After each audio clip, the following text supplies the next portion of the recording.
7 साल में 7 चार्जशीट, ये सब मिला है पूर्ववर्ती भाजपा सरकार और अब कांग्रेस सरकार से टकराव के बदले आईपीएस पंकज चौधरी को। अक्सर सरकार से सीधी टक्कर लेने वाले चर्चित आईपीएस पंकज चौधरी से खास बातचीत की न्यूज इंडिया संवाददाता मनीष धादीज ने।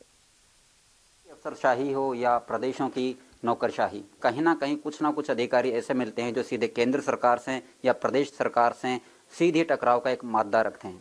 ऐसे ही हमारे साथ एक आईपीएस पंकज चौधरी हैं जो काफ़ी चर्चित हैं राजस्थान पुलिस के अंदर।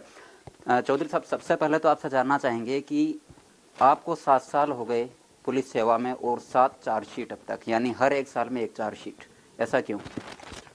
नहीं, जैसा कि आप पुलिस की बात करें, ऐसे ये मेरी 5वीं नौकरी है और आईपीएस में मैं 2009 बैच का अधिकारी हूँ।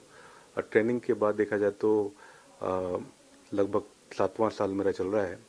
और जहाँ तक आपने जो 7 चार्जशीट की बात की है, वो चार्जशीट पिछली गवर्नमेंट राज्य सरकार जो है, उस राज्य सरकार के कुछ लोगों की कारस्तानियाँ हैं, विशेषकर मैं पूर्व मुख्यमंत्री वसुंधरा राजे और उनके प्रमुख सचिव तन्मय कुमार का मैं महत्वपूर्ण योगदान बताऊंगा, जिन्होंने एक पॉलिटिकल चार्जशीट जारी की गई थी उनके द्वारा, और जिसमें कोई ग्रेविटी नहीं, कोई एक हताशा है उस चार्जशीट में, एक अधिकारी को काम करने से रोकने की हताशा है और रोकने देने का प्रयास है। चार्जशीटों से एक मनोबल डाउन करने का प्रयास रहा है इनका।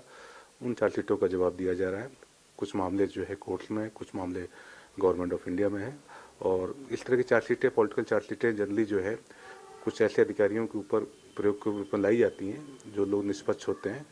ये ऐसा ट्रेंड जनरली देखने को मिलता है। नहीं, जिस तरह से आपने कहा कि जो अधिकारी निष्पक्ष होते हैं तो कहीं ना कहीं उनको खामियाजा भुगतना पड़ता है राजनीति में इस चीज़ को। देखिए, आज का जो दौर है, ये समझने वाली ज़रूरत की बात है कि व्यवस्था में जो भ्रष्ट लोग हैं वो फिट हो रहे हैं, ईमानदार लोग भी फिट हो रहे हैं, लेकिन जो निष्पक्ष ईमानदारी है वो कहीं ना कहीं अभी हाशिए पे है। निष्पक्ष ईमानदारी की बात मैं करूँ तो, या तटस्थता की बात करूं तो, वो है जो किसी पार्टी विशेष का ध्यान नहीं रखते या पार्टी विशेष से उनका कोई लगाव नहीं होता, किसी दल से उनका लगाव नहीं होता, उनका लगाव सिर्फ संविधान से होता है। तो जब वो संवैधानिक मूल्यों की रक्षा करते हैं, निष्पक्षता की बात करते हैं, तो कहीं ना कहीं किसी पार्टी विशेष को आपकी इस प्रकार की कार्यशैली पसंद नहीं आती है। और आज का जो दौर है, उस दौर में अधिकतम भ्रष्ट लोगों को समाहित किया जा रहा है, ये आपको भी पता है, और एक आम जनता के सामने भी सारी चीज़ें प्रतिबिंब होती हैं। और ईमानदार लोग भी समाहित होते हैं, लेकिन वो कम संख्या में है। लेकिन जो निष्पक्ष ईमानदारी है, निष्पक्ष तटस्थता है, वो बिल्कुल विलुप्त होती जा रही है। ये एक चिंता का विषय है, ये एक संकट का विषय है। पुलिस महकमे में मानते हैं उच्च स्तर पर पुलिस के जो आला अधिकारी हैं उनमें कहीं ना कहीं एक राजनीति चलती रहती है अंदर खाने। नहीं, जैसा मैंने बता दिया कि कुछ लोगों के नाम हमने बताए भी आपको।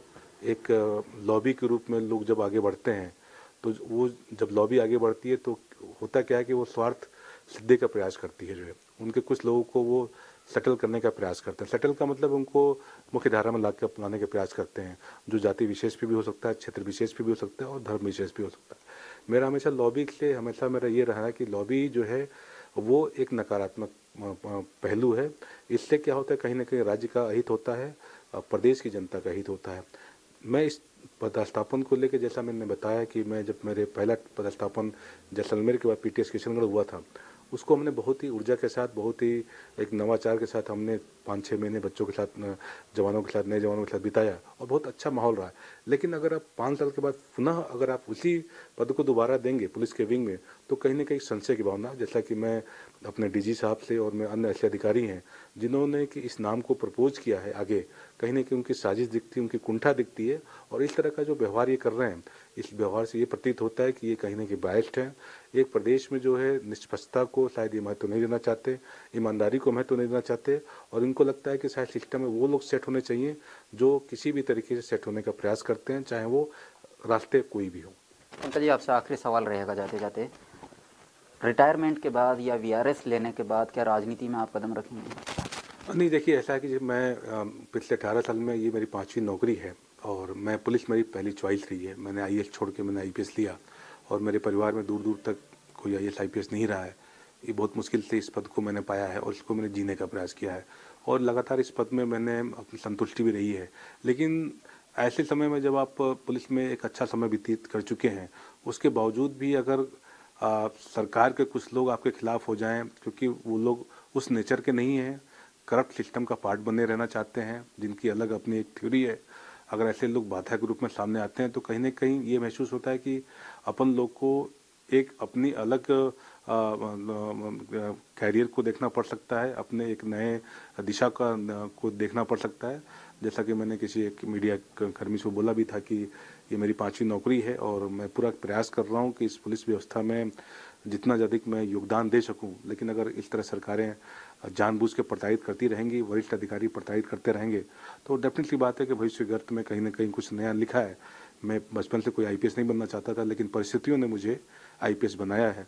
और मुझे लगता है कि अगर ऐसी ही परिस्थितियाँ बनी रहीं, ऐसे ही भ्रष्ट लोगों को लोग संरक्षण देते रहेंगे और ऐसे ही गलत लोगों को, दलाल लोगों को, अवसरवादी लोगों को ये व्यवस्था संरक्षण देती रहेगी जो है, तो आने वाले समय मुझे लगता है कि बहुत सुव्यवस्थित रूप से कहीं दूसरी दिशा में जाने के लिए तैयार बैठा हुआ है।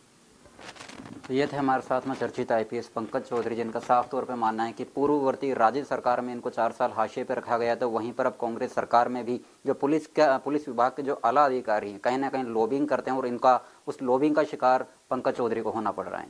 कैमरा पर्सन केदार शर्मा के साथ मनीष तादीज, न्यूज़ इंडिया चैनल।